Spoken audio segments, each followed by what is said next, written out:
Ethno-nationalism is gaining popularity, particularly within the West, due to a lot of the social conflicts that are occurring seemingly because of ethnic diversity. Sweden is now the rape capital of the world, and it seems that, well, it's true that people of non Swedish ethnicities are doing most of the rapings. Somebody's doing the raping, Don. I mean, I mean, somebody's doing the. Just think it's women being raped. However, causality is not causation, and I will today argue that though the people of or though the rapists largely of a different ethnicities, it is not the ethnicities in themselves that cause them to rape, but it's the ideals that they hold.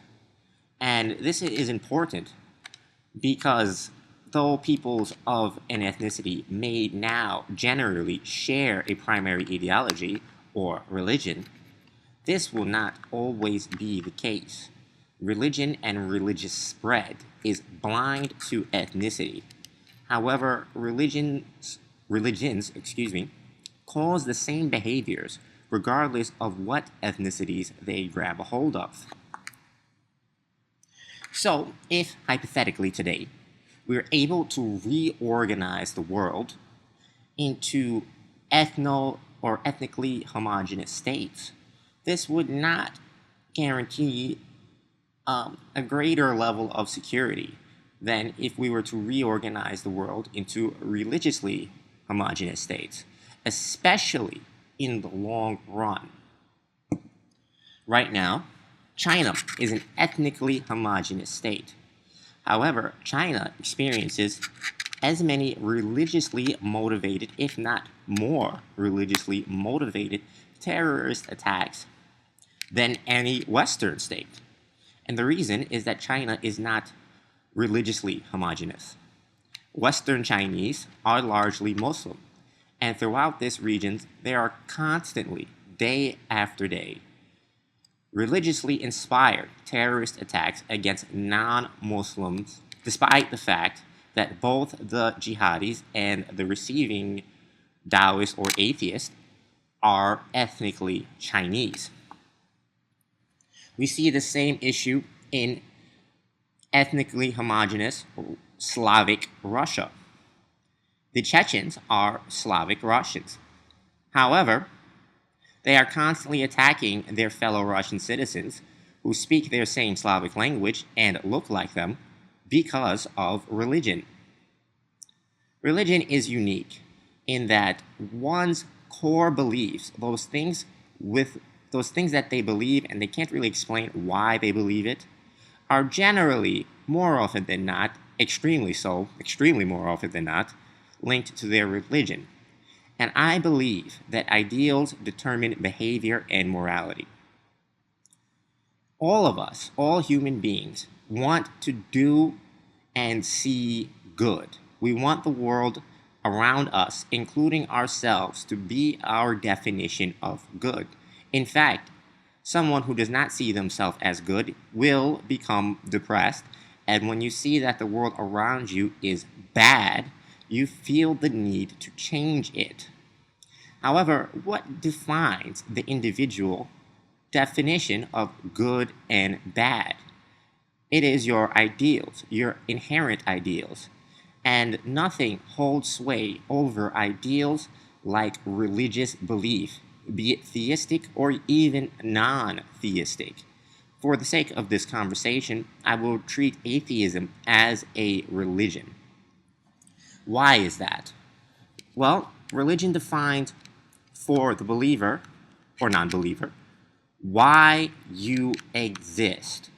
If you are a Muslim, you and everything exist to worship Allah and Allah alone.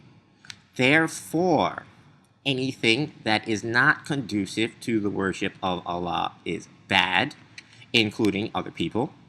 And anything that is conducive to the worship of Allah is good, and behaviors are justified accordingly. If you are an atheist, you probably believe in evolution. You believe that you exist as an organic function of improvement, a better ability to accumulate and disperse resources, making your species better than the others, and thus you reproduce more, and you have to reproduce, or you are inclined to reproduce, because this is ultimately why you exist. And thus, you, in considering ideals, will likely base those ideals on what you believe is best for the species. And therein we have a problem. People who exist in their minds for different reasons will never truly agree on what is good or what is bad, both for themselves in terms of what they should do and in terms of society. Muslims who believe Sharia law is good and every other law is bad will never peaceably exist with non-Muslims who disagree with this.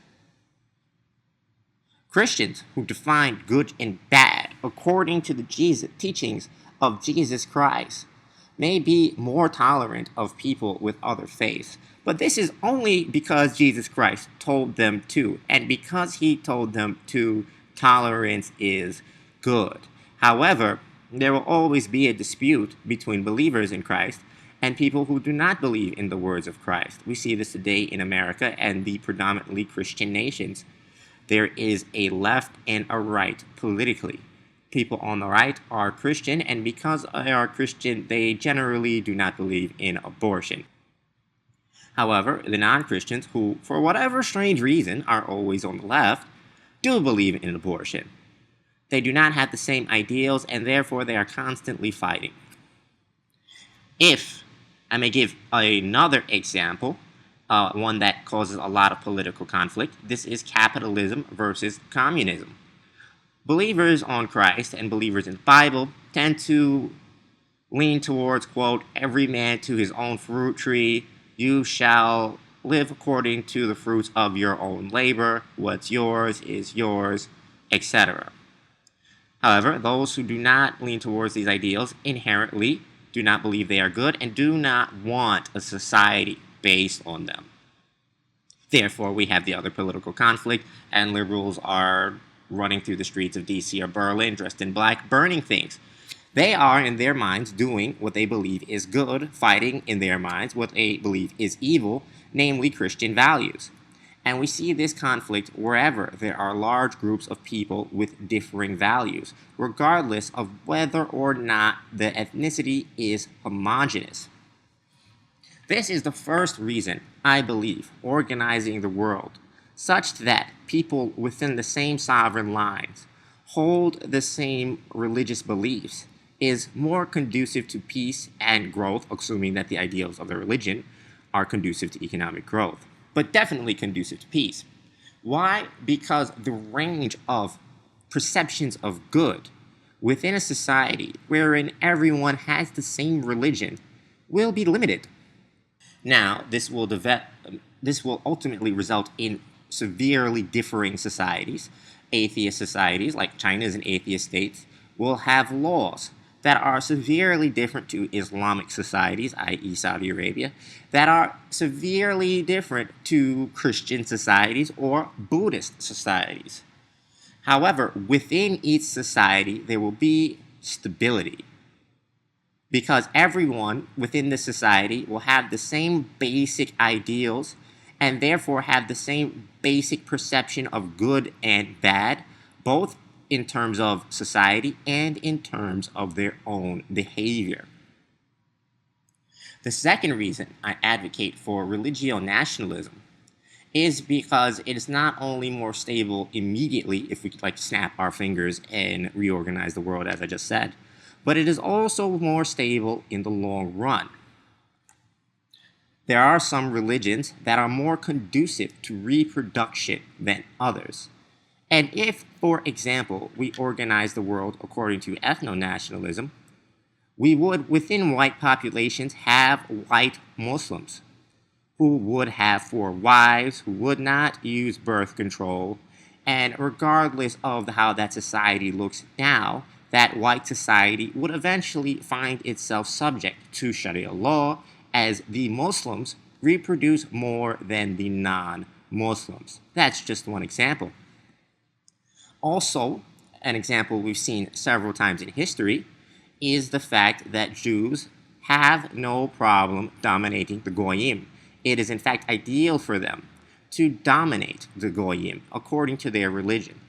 And such, throughout all white societies, we always end up seeing that Jews find themselves being persecuted or expelled after manipulating the society.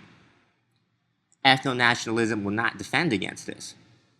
There are Jews of every white ethnicity. Religio-nationalism will.